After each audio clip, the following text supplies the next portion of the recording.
Асыл деген сөзгө дайым татыган, апакемди көргүм келип ашыган, сагынуунун туу чокусун көрсөм да, мен ар күнү өзүң жака шашылам. Кечир апа, түшкө чейин уктадым, ошол кезде айткан сөзүң укпадым.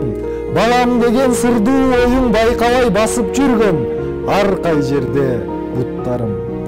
Билем апа, баарынан сен жакшысың, мен оорусам дароо ооруп калчусуң. Балама да өзүң же эч нерсе тандап берген мөмөлөрдүн таптуусуң. Дала ирет сөзүң укпай кетсем да, бул дүйнөдө бийиктерге жетсем да, бир өзүңдү жакшы көрөм апаке, канат кагып бул өмүрдөн кетсем да. Эне деген атын улук билемин, апакеме бактылуулук тиледим. Бир өзүңдү мен бактылуу кыламын, ошол менин эң биринчи тилегим.